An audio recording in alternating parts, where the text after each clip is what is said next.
delegation. We have Mr. Michael McMurray. We also have our Choose Chicago President and CEO, Kristen Reynolds. And I'm also joined by our Deputy Mayor of Business, Economic, and Neighborhood Development, Deputy Mayor Kenya Merritt. I just want to make sure that I'm absolutely clear about why it's important that we continue to drive violent crime down in the city of Chicago. It's my top priority. It's something that is always top of mind for me. In order for us to have a vibrant city, we have to have a safe city. All of you all know, and the people of Chicago know, it's my goal to build the safest, most affordable big city in America. And we are well on our way of accomplishing that feat. And in this moment, as you'll see, there are clear signs and indications that we are moving in the right direction. But I do want to acknowledge something, though. There was a social media debate last week over the weekend of the top 4 cities in the United States of America. And as you can see, that there were many different comments here, of which some of them did not even put Chicago in the top 4, which is pretty shocking, and quite frankly, I find it to be appalling. So what I've decided to do is just give people an opportunity to end this debate once and for all. The top 4 cities in America, let's start with the first one, Chicago. Thank you very much. But I also want to talk about, last week, which was really a perfect testament to the greatness of our city.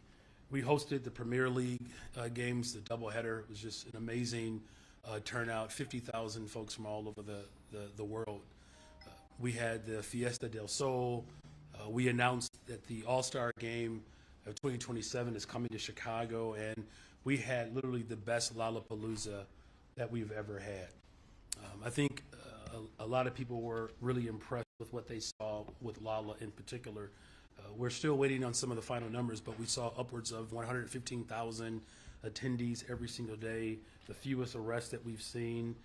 Now, that doesn't happen without the coordination between OEMC, CPD, CFD, and all of our departments who work together to keep all of our people safe. The scale and the coordination were truly a testament to our city workers. But let me now pass it over to someone who is working incredibly hard to bring more large events and visitors to our city. She has hit the ground running in her new role, and I think we already are seeing the expertise that she brings to this position. So please welcome for the first time at one of these briefings our Choose CEO President, Kristen Reynolds.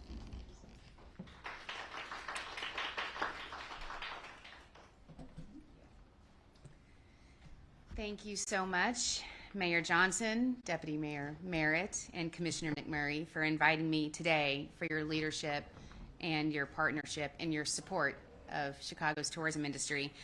Chicago's tourism industry is a key economic generator and job creator. In 2024, the visitor economy generated more than $20 billion in local spending and is responsible for more than 130,000 local jobs across all 77 neighborhoods. We're coming off a very strong 2024, and the tourism industry globally has faced many economic and social challenges in 2025. However, thanks to an aggressive and strategic approach to prioritize and invest in our tourism industry, Chicago is continuing to grow, both in tourism demand and spending. So to date, Chicago is up almost 5% in RevPAR.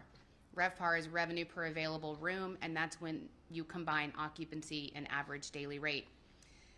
As far as international visitation goes, we are down in Canada and Mexico. However, overall, internationally, Chicago is up year to date.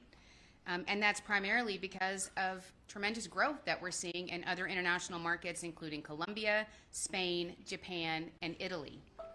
We're coming off a landmark weekend, as the mayor said, where Lollapalooza attracted record-breaking crowds and came on the heels of the Premier League and the announcement that we're going to host the 2027 Major League Baseball All-Star Game at Wrigley Field. Choose Chicago recently announced our new marketing campaign, Never Done and Never Outdone.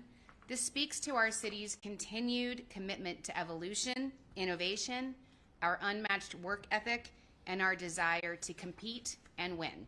And when Chicago competes, we do win, as we can see from today's information and from last weekend.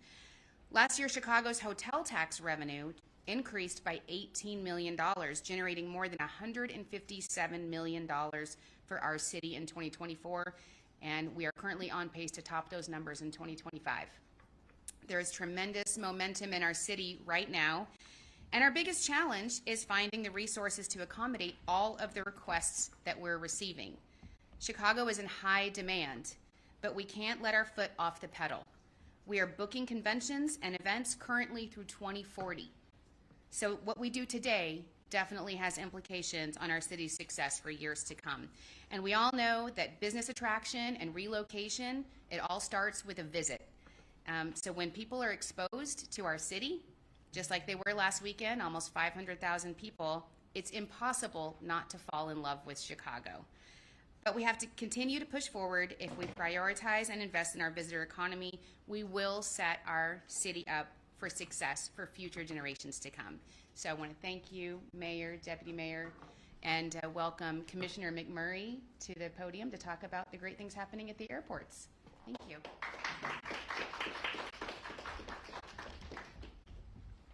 Good afternoon. Good afternoon, everybody. And thank you, Mayor Johnson.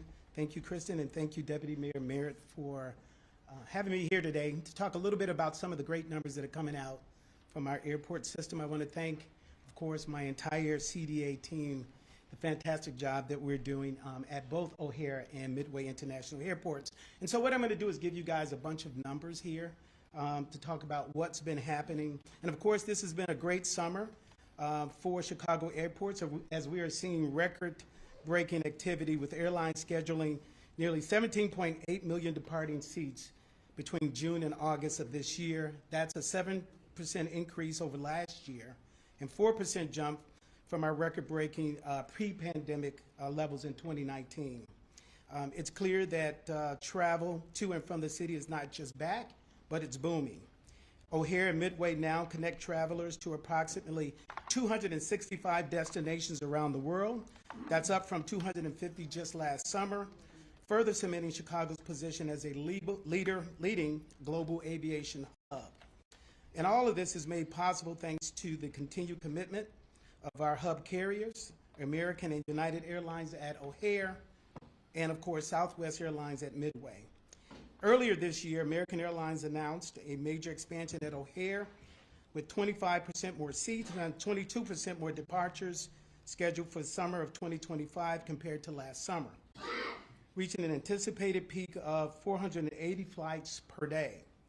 The carrier also announced beginning in June, all service from O'Hare will be provided on larger dual-class aircraft to provide more travelers with the opportunity to fly in premium seats.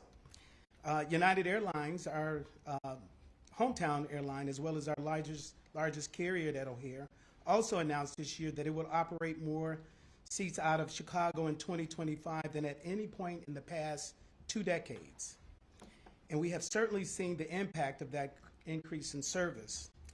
According to the TSA, Sunday, June 20th, 2025, set a new record as the busiest day ever for passenger screening at O'Hare, with nearly 116,000 travelers passing through the city checkpoints in a single day. The previous record, roughly 114,000 passengers, was set just 2 weeks earlier on June 22nd, and with the third highest total of about 111,000 recorded only days before on June 19th. In fact, 7 of the 10 busiest days in O'Hare's history for passenger screening have occurred this summer alone, and it's a clear reflection of the unprecedented demand for travel through O'Hare International Airports. Our operations are surging as well. Between January 1st and June 30th, O'Hare handled 407,000 takeoffs and landings. That's a 10.4% increase over the same period last year. That's also 2% more than Hartsfield-Jackson in Atlanta, which held the title of the world's busiest airport in 2024. So don't call it a comeback, but O'Hare may be on a track to reclaim that title for the first time since 2019, and that being the world's busiest airport. This growth underscores the aggressive recovery and network expansion by both United Airlines and American Airlines. There's also exciting new service on the horizon at O'Hare that passengers can look forward to. American began new daily stops nonstop between O'Hare and Madrid in March of 2025, and daily nonstop flights to Nepal, Italy in May of 2025. United extended its summer season service to Dublin, Ireland to year-round for the first time since 2025. First time in 2025. Japan Airlines began a daily flight between O'Hare and Tokyo Narita in June 2025, which complements the airline's existing daily service to Tokyo from Haneda. Aerojet, a low-fare Dominican airline, announced 3 flights a week between Punta Cana and O'Hare beginning in November 15th. The launch of service for Chicago is Aerojet's first route in the Midwest, a key stop in broadening the airline's reach beyond the East Coast. In July 2025, Turkish Airlines launched an additional seasonal flight from O'Hare to Istanbul, now bringing the total daily flights to 3, which is the highest frequency ever for this route.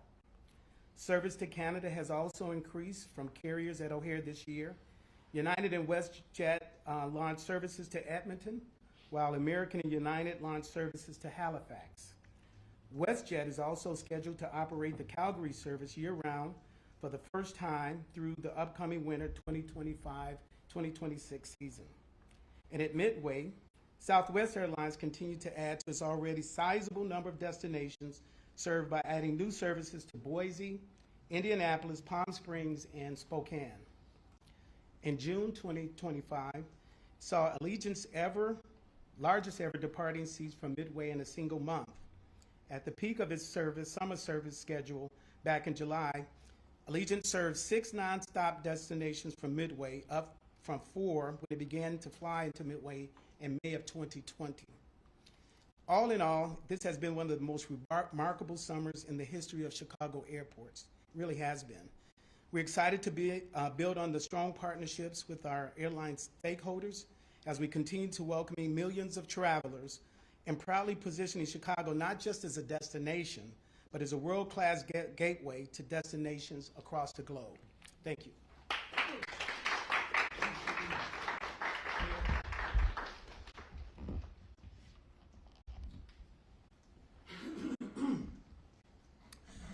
Excuse me. Thank you again, Commissioner McMurray, for your leadership as our airports continue to set records and break records. It's another example of the vibrancy of our city, as well as what Kristen has indicated. You know, our RevPAR is up 5.4%, and we are the only city in America where that number has increased. Everywhere else, it's flat. You know, which is, you know, I would imagine for those cities, at least they're not losing ground, but we're the only place in America where we're actually gaining ground, setting records, breaking records. So thank you both. And everyday Chicagoans might be wondering, you know, how does this impact their day-to-day, their life? Well, it's the revenue that we generate from these large events and visitors who come here that help fund our critical services. In fact, it's just an important note that, you know, just in July, we saw homicides reduce again, 35% decline, shootings down 26%, robberies down 36%, and, you know, we are continuing to make vital progress around public safety. And then finally, I want to clear up something really quick here. So yesterday, I was wearing my sunglasses, and I know a lot of folks were very excited about how powerful and good I looked. And I try to do that on a regular basis. But somehow, perhaps because I was wearing shades, someone thought I was throwing shade. But this is a tougher crowd than I thought. I was wearing shades, yes. Throwing shade, no. You know, in all sincerity, though, you know, look, we know the attack and the threat that's coming from the federal government. What Donald Trump is doing to America and this Constitution is reprehensible. And,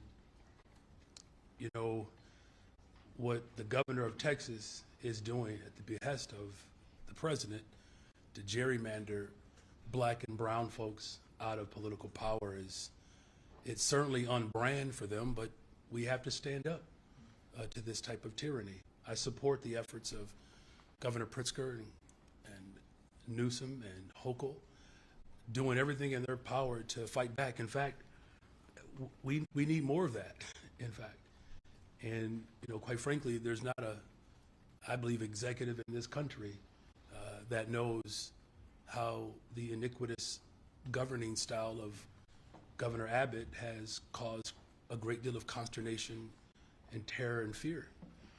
And so I'm glad that folks are standing up to authoritarianism and standing up to the tyrannical style of governance that this president has put forward. In fact, I'm grateful that the governor is demonstrating leadership in this moment, especially as we continue to drive violence down in the city of Chicago. In fact, I don't know if there's a governor in this country that's been more supportive of some of the efforts that we put forward, like CVI, for instance, our community violence intervention workers, making sure that we're making critical investments and having these partnerships to build the safest, most affordable big city in America.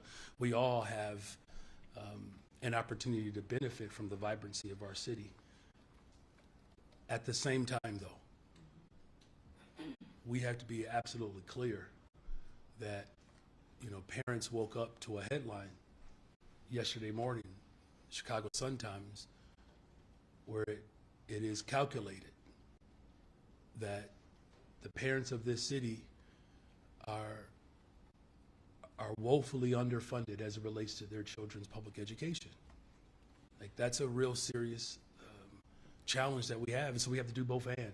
We have to challenge the federal government to make sure that they're not administering harm, against people, and the city and the state have to continue to work together, like cities and states across America, to ensure that we're standing up for working people. And as a parent, as the leader of this city, the families of this city expect nothing less from me than to stand up to make sure that the $1.6 billion that our school district deserves, that we are owed, that we're doing everything in our power to secure those resources as well. With that, we'll take questions.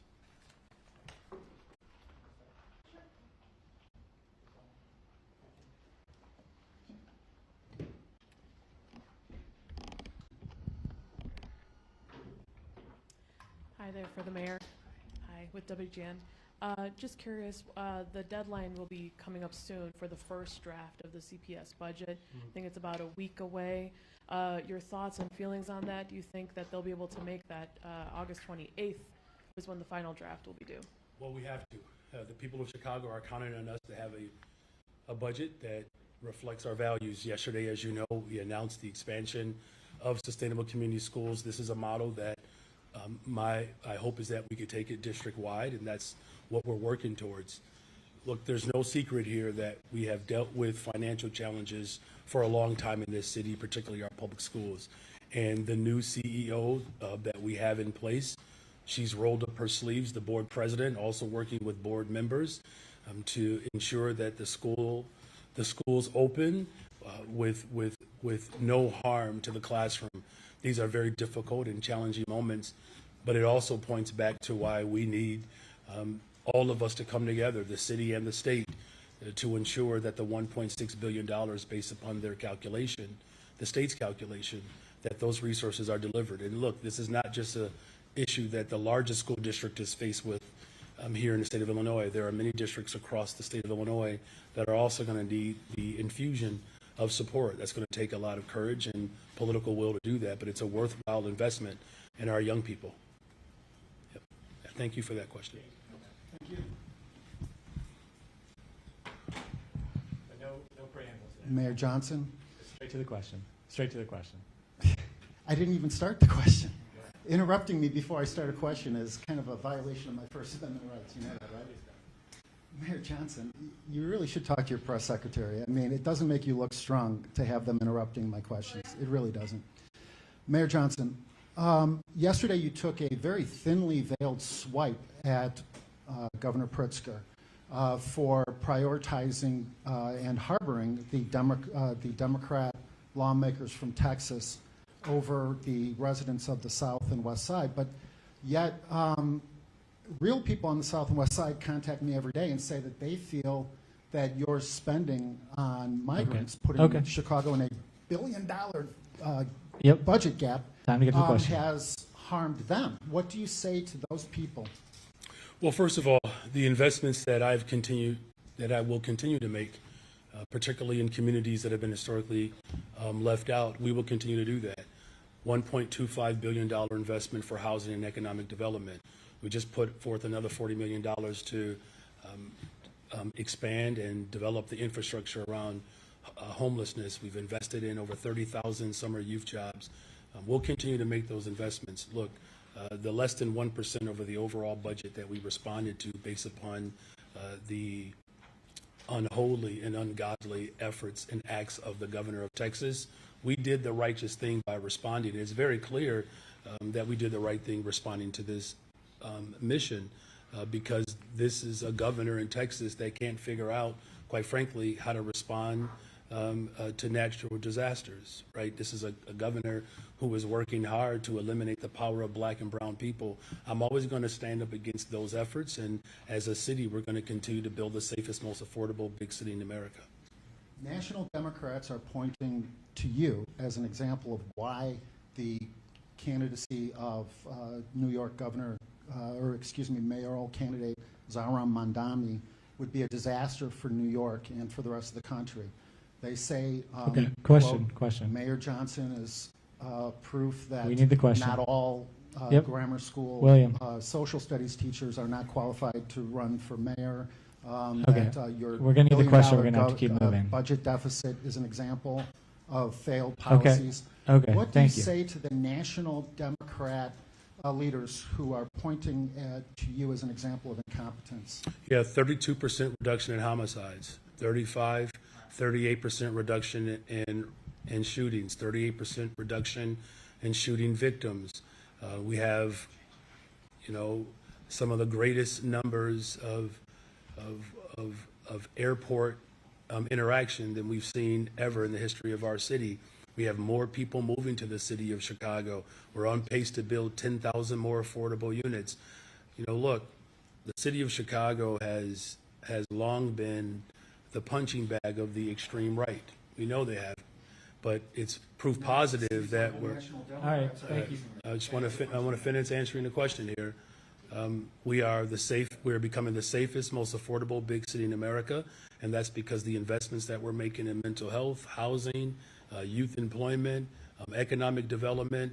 It is clear if you were awake during the presentation, you would actually know how effective my leadership has been.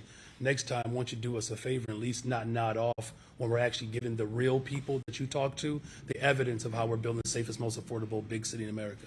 Thank you. And get a nap. Hi, Mayor. Hey. With the signing of the police pension bill, putting more financial pressure on the city, will you go to the Illinois General Assembly and ask them to expand Chicago's home rule authority to give you power to implement taxes that they have so far, refused to consider, like a service tax, income tax, or even lifting the cap on property taxes for, CPS? Yeah, thank you for that question. First of all, let me just say that my team worked extensively with the governor and the General Assembly around this particular piece of legislation. And we made it very clear that this legislation would certainly, make our situation far more difficult because of the fact that there wasn't any revenue attached to it. Of course, I'm going to continue to work with the governor and the General Assembly around progressive revenue that allows for us to meet our obligations while also making the critical investments in all of the services that people rely upon: public transportation, public education. Look, it is clear that our investments are working. Now, there's a lot more work for us to do. But as we continue to drive violence down in the city of Chicago, it's related to policing and affordable housing, policing and mental and behavioral health care services, policing and our education system being fully funded. All of this plays a part in driving violence down in the city of Chicago. So yes, we're going to continue to work with the General Assembly and the governor to make sure that we have revenue, progressive revenue, that allows for us to continue to make sure that we're showing up for working people. On CPS's budget gap looming, would you ask Springfield to either lift the cap the district is subject to on property tax increases, or give the city the power to go to a referendum to ask voters to lift that cap? Well, look, let's just start with, the fact that, as I said, I was just, looking at the headlines again in the Chicago Sun-Times. A $1.6 billion, budget gap, essentially, of what the state figures have shown, of what they owe the people of Chicago. I mean, this is what people are talking about over the last 24 hours. There has to be a more concerted, aggressive effort to ensure that the families, particularly on the west and south sides of the city of Chicago, that have suffered from mass layoffs and school closures and disinvestment, that the fair share that the ultra-rich and our larger corporations that have not shown up for the people of this state, this is a really, really good opportunity for them. And here's why. It's not just about the fact that the state owes our school district $1.6 billion. It's the fact that we have a president who is working overtime, literally, to undermine our public education system. We have to have some proof positive protections from the Trump taxes. The Trump taxes have shifted the largest concentration of wealth into the hands of the few, while working families are feeling uneased, perturbed, to be more specific, around the lack of full investment. So it's going to take all of us, because the threat from the White House is real and it's upon us, taking away food, medicine, and our education. These are real threats to our democracy. So it's going to require all of us to lean in to ensure that we find progressive revenue, and that, again, the $1.6 billion funding gap that families are suffering from already, that we can meet those demands. So it doesn't sound like, just to clarify, it doesn't sound like home rule, like expanding Chicago's home rule authority is part of your approach. The state owes the city of Chicago $1.6 billion, and that's what families are counting on. Good afternoon, Mayor. Good afternoon. The Springfield obviously is not going to come through with any type of money in the next 10 days. They're not going to hold a special session. So specifically, how do you close that gap? I mean, what are your specific ideas on how to close that CPS budget? Well, thank you for that question. I'm working with our new CEO. She just got there a few weeks ago, our board president. We're having conversations with board members as well. We're talking with labor around a host of things. And, when all of those ideas have been worked through and that dollar amount has been identified, we'll be happy to offer up that presentation. But we're looking at multiple things. There's ways in which we can find some more efficiencies, particularly in central office, where there's some, layers of duplicity. And so we're going to work to cut some of those measures out. But really, the bottom line is still that whatever we do in this budget, it doesn't take away the fact that the state of Illinois has a responsibility and an obligation to work with me, to work with the Board of Education, to work with districts all over the state to ensure that the efforts that are coming from the White House, that they don't affect the everyday house of working people in this city. I know you said you weren't throwing shade at the governor yesterday, but do you have regrets about your comment? And do you think it's going to hurt you trying to get more money for CPS or even a police pension when you obviously were, in a way, criticizing the governor yesterday about the Texas thing? When you said, yeah. Yeah, I think you obviously felt a need today to explain yourself. So do you have regrets saying that? And And do you think it's going to hurt you with your relationship with the governor trying to get more money for CPS? Well, look, this is about offering clarification because there was some misunderstanding. Here's what I said. I appreciate the help and the support that's being offered to the members and leaders of Texas, particularly Democrats, especially Democrats. I do appreciate that work. Like, I understand it. Trust me, I do. When schools are being closed, and public housing is being shut down, those were all efforts to diminish and eradicate political power, particularly for the west and south sides of the city of Chicago. I'm on record of that, of saying that. And so I support completely the efforts, as I said yesterday. I not only appreciate it, I support the efforts 100% of all of those governors, from Newsom to Hochul and to Governor Pritzker, for standing firm and strong in this moment. In fact, we need more of that in our fight. I've said that, whether it's the courts, whether it's policy, whether it's the streets. But make no mistake about it, it's $1.6 billion. These aren't my numbers. These are the state's numbers. Who's hurting ultimately here? There are 350,000 families that rely upon public education. And I believe as Democrats that we're all aligned when it comes to making sure that working people are properly serviced and supported. I mean, I'm always going to stand up for the people of Chicago. And I'm going to stand up against the vicious attack that's coming from the White House. And the governor and I and Democrats in Illinois were all aligned in defeating the ultra-right supremacist ideology that is coming to ultimately disrupt our democracy. Good afternoon, Mayor. Good afternoon. On the Tier 2 pension bill, did your administration go as far as to ask the governor to veto it? And if not, could you describe a bit what efforts you did make to tweak or delay this bill? Look, as you know, this bill was already baked and ready to be served in 2023. So we worked over the last couple of years trying to figure out a stronger pathway, and mostly to find progressive revenue. I mean, I think everybody in this room knows that those votes were there when I was sworn in 2 years ago.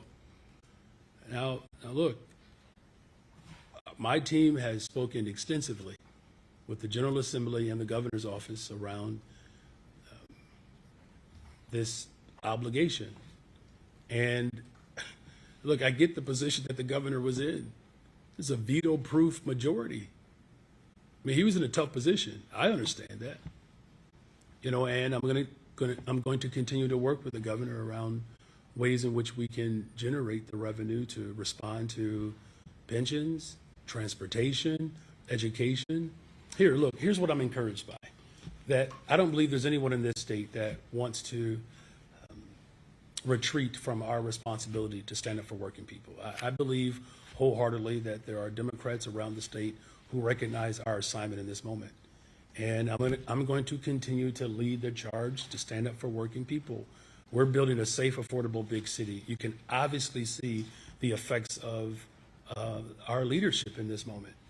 And it's good to have strong partners, and we're going to have to lock arms to ensure that working people and the families that rely upon government to work get the full support that they deserve and need. And when you say that Democratic governors should do everything in their power to fight back, does that include Springfield potentially taking the time to redraw Illinois' maps, which the governor has said this week is on the table? Good for him. It should be on the table.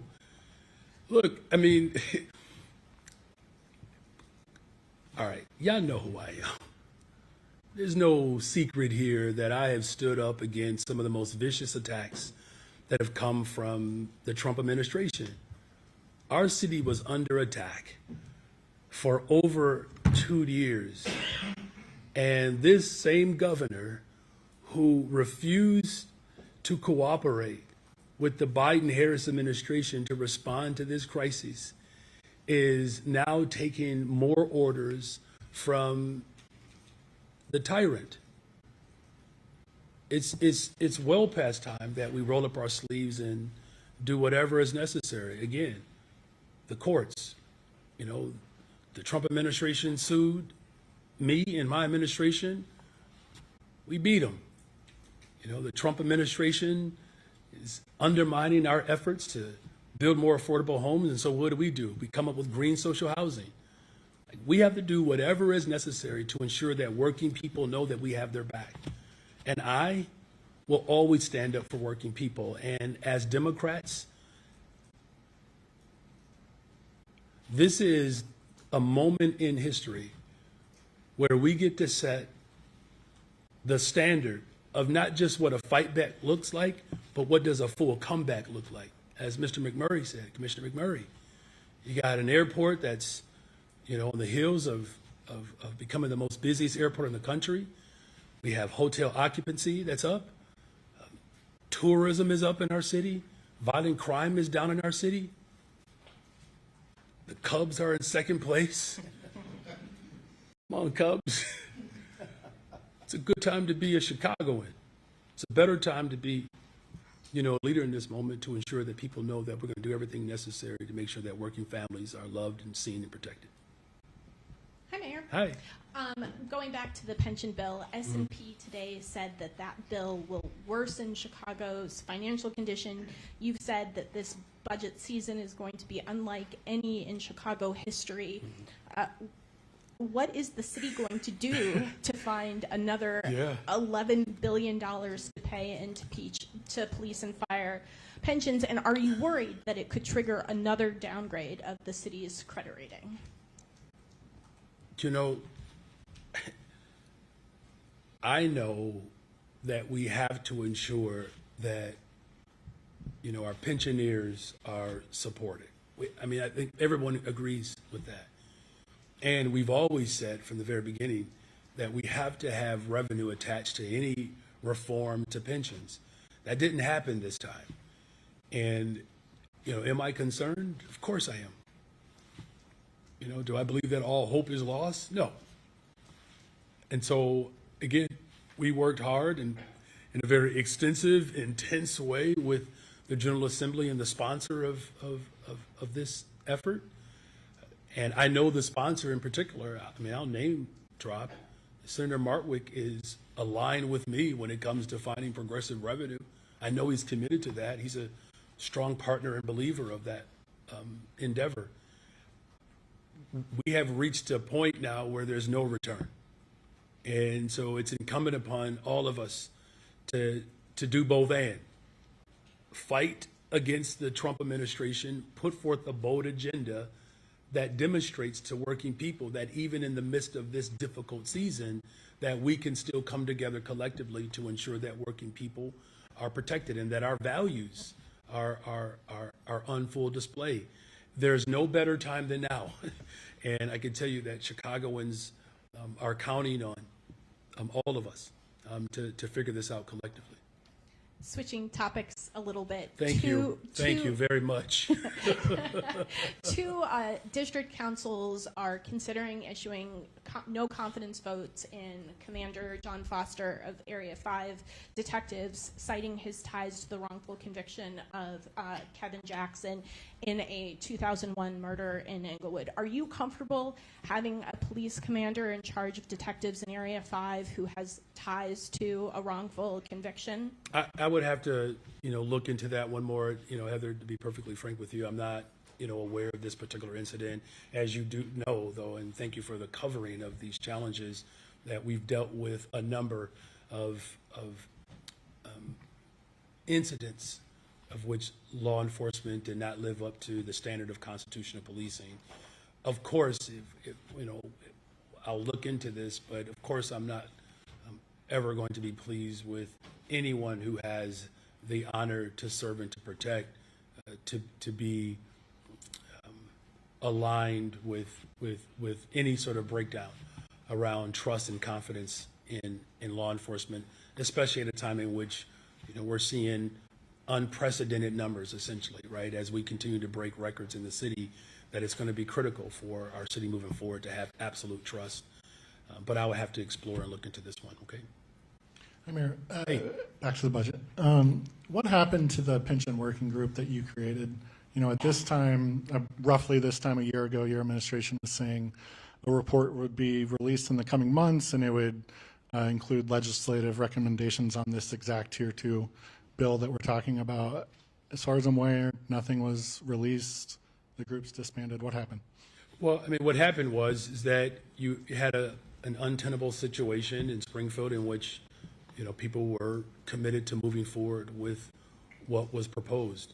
Now, again, we worked extensively within that group and even outside of the group to come up with a plan and a presentation that allowed for us to attach revenue to any bill that would, you know, increase our responsibility.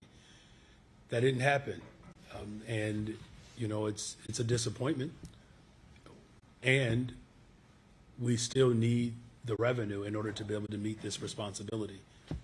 When you say your, you know, what your presentation was, Well, look, the people who wanted it the way it was introduced 2 years ago, they wanted it to remain that way. And that's what ultimately passed. And look, they had the votes 2 years ago, right? And, you know, unfortunately, it just didn't quite matter entirely about the predicament that it would put all of us in. But I do know that the sponsor is committed to working with me and his colleagues to generate progressive revenue for pensions, for CTA, for CPS. We're going to just focus on that work right now.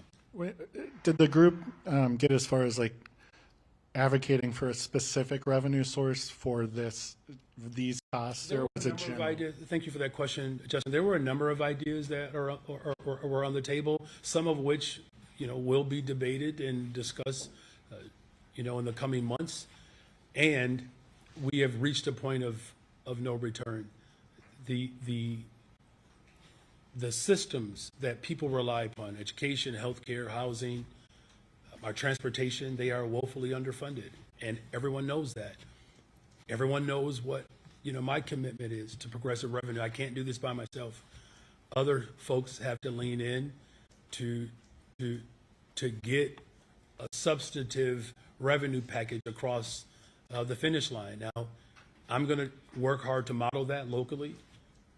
You'll get a chance to see my presentation soon enough, and I just hope that my counterparts at the state level continue to explore all options. And there are a number of people who recognize the severity of this moment. I don't want that to be lost or misunderstood or misinterpreted. That I know that there are a number of my counterparts in Springfield that recognize the urgency of this moment.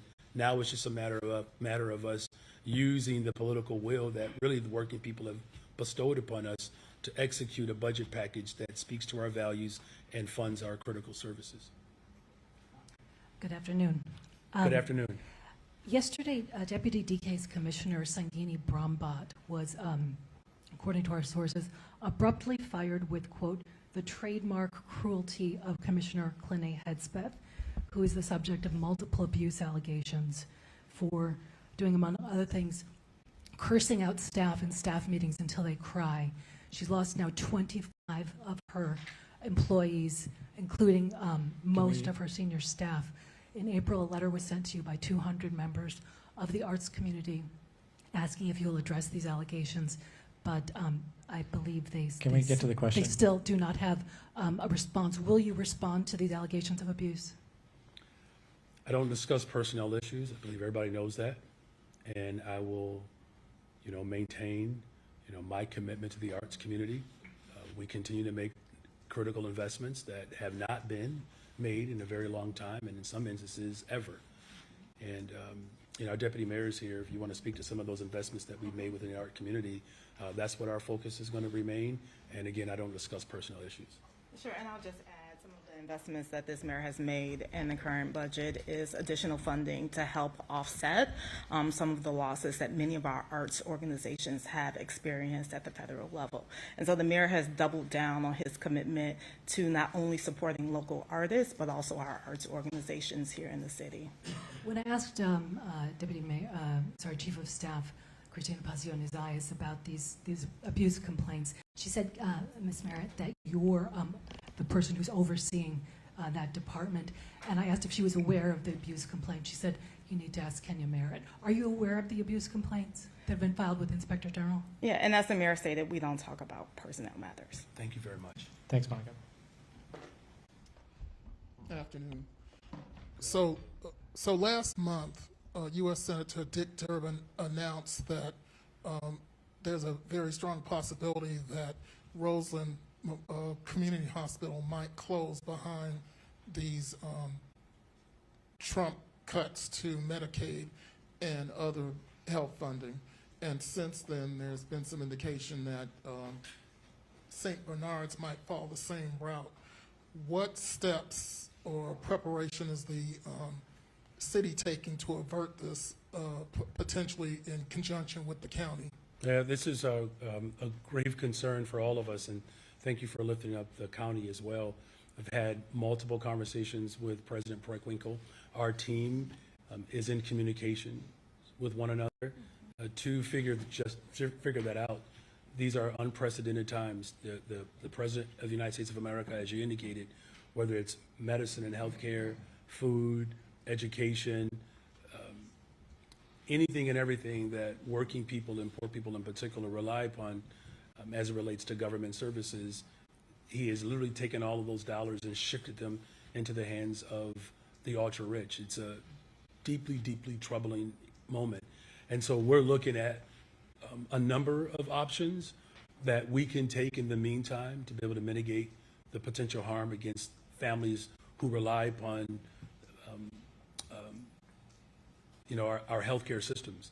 It's going to be a challenge. I mean, I don't believe anybody will disagree with me in that regard, but we are working together to figure out measures that we can take locally to be able to stop some of that harm from reaching all the way through our communities. But no plan is arising at this time. I mean, as I said, there is a plan that's being developed, and again, these are unprecedented times. I mean, you have a president who's literally trampling over the Constitution, where he doesn't have the legal authority, but the courts have decided to work against their own guidelines. And, this is why I believe that the fight that we are in right now, we have to be far more audacious and bold, because our challenge and the threats are real and severe. I can say this, the ultimate plan is to protect as many working people as we possibly can from the hands of a tyrant. Okay. And I'm sure you heard about the kerfuffle from this past weekend with Alderman Hall trying to shut down a illegal, or what he says was an illegal scrap metal processing business, to the point that he was on YouTube doing a rant on the facility, and the workers were going about their merry way, keeping to their business and literally ignoring him before he eventually got the business shut down. So the question is, what outside of automatic prerogative, what is the city doing to police these type of illegal businesses, especially with undocumented workers?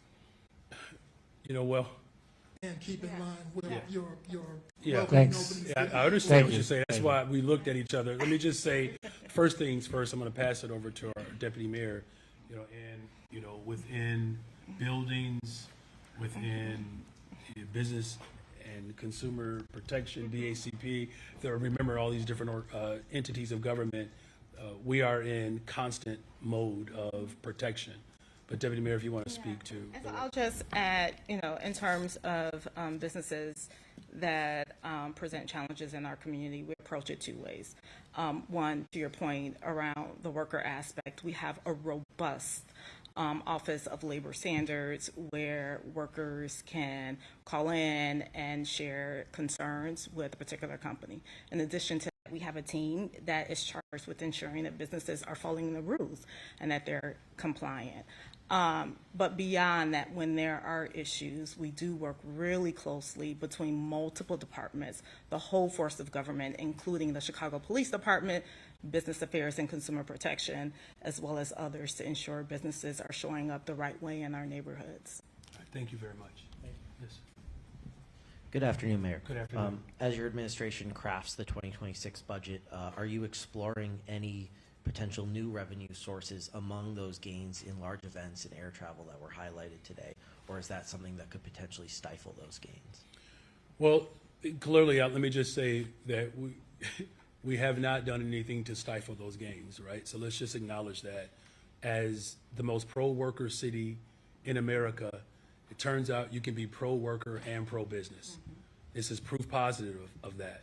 And so I just want to just dismantle this notion that somehow our city is hostile or inimical towards the interests of the business community. What I've always said is that we are open for business, but we're just not for sale. Like, we have to do everything in our power to ensure that the workforce grows. That's how our economy grows. I am a pro-growth mayor. I actually believe that in order for us to have the type of growth that we're experiencing, you got to make sure that people actually want to live and work here and feel safe. That's the first thing, because that's what the business community continues to ask me. The reason why we're seeing growth is because we're making the necessary investments to drive violence down in the city of Chicago. And we are on pace to be the safest, most affordable big city in America. A lot of work to be done, but we're not afraid of it. You know, as far as measures or proposals that we're going to put forward, we have an entire working group, business leaders, philanthropic leaders, labor leaders, political leaders that are going to come to me with some recommendations. I'm going to take them seriously. Yes, I'm going to put forth a package that people can assess and debate. As you know, though it was misrepresented, City Council provided me with ideas of which my finance team went through the numbers, calculated the numbers, and then presented it back to the individuals who presented them to me. I have not made a formal presentation yet, but I can assure you one thing, though. I am committed to making sure that the ultra-rich and those with means put more skin in the game.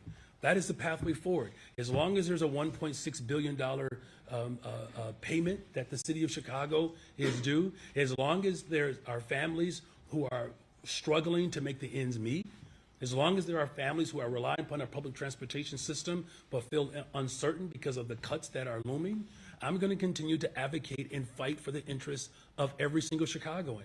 And so I just think it's important that we gather ourselves and not play into the hands of those who want to divide us. Pro-business, pro-growth, pro-worker, proof positive, and my presentation and my package will reflect that. And can you give an update on the city's bid process for new gun violence detection technology? And with shootings down, does your administration still intend to contract with a new company?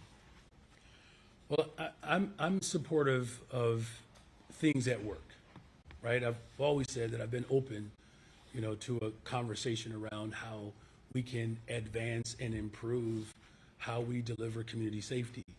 I've made the case. The case has been made. The results are very clear. 32% reduction in homicides, 38% reduction in shootings and shooting victims. Robberies are down as well. And with the revamping of our detectives division, we are seeing some of the highest clearance rates than we've seen in over a decade.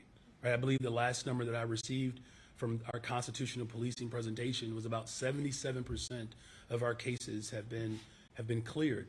We see that as a deterrent, right? Rolling up our sleeves, concentrating on the efforts that actually work. Now, again, if someone presents something to the city of Chicago that drives us towards building the safest, most affordable big city, I'll explore it. But at least there's proof and evidence that in many of the areas in which technology used to exist, removing that technology did not prevent us from lowering crime in those areas. So again, that's what I've always said. It has to work. Because we're actually driving violence down in some of the very areas where that particular form of technology existed, which I won't name it, but everybody knows what I'm talking about. It is evident, though, that it being there, or not being there rather, would be a detriment, if you will, to the overall safety of our city. It has to work. That's the bottom line for me, because clearly the work that we're doing right now is working. Hey, Mayor. Hey, Jake. SCIU Local 1 criticized you for the layoff of 1,200 janitors and accused you of, quote, balancing the budget off of long-time, hard-working custodians. What's your response to that criticism? Why do you think that was the right place for cuts? Well, look, those are the cuts that were put in place by the previous CEO, period, point blank. I am doing everything in my power to ensure that our school district is fully funded. Now, the previous administration, or the CEO, said that it was a $200 million deficit. Then it was $500 million, then back to $200 million. The interim CEO, put real eyes on the situation, and that number is 734. Those cuts were already put in place by the previous CEO. And unfortunately, because we didn't have cooperation from the previous leadership, we're in the predicament that we're in now. Just to clarify, you mean put in place by the previous CEO? The budget that we're dealing with right now is the budget that was put together by the previous CEO, in which those cuts were expressed.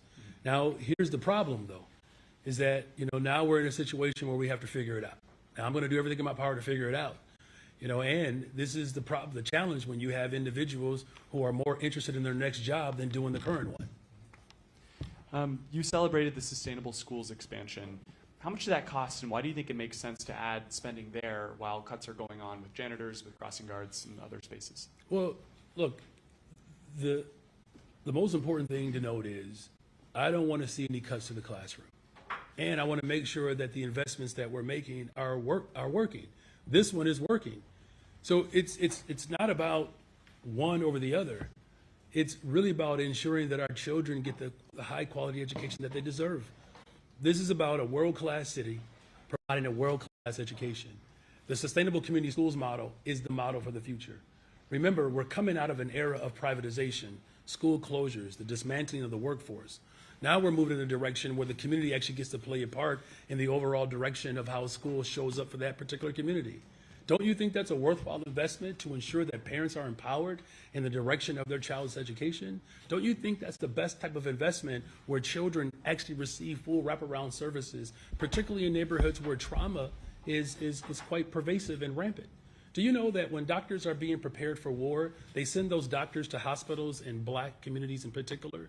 Because the type of trauma that those doctors are going to experience in war-torn countries, that's the type of trauma they're going to see in black communities. Right? And so these circumstances and conditions in which too many people are living in, I don't want people to take this lightly and for granted.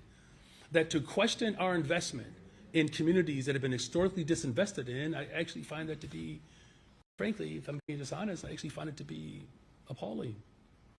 We should never question when we're investing in people who are barely breaking even every single day. The cumulative wealth of black folks is $0, and people are questioning whether or not we should invest in those communities. Now, it doesn't mean that you can't ever ask a question. I'm just simply saying, understand the logic here.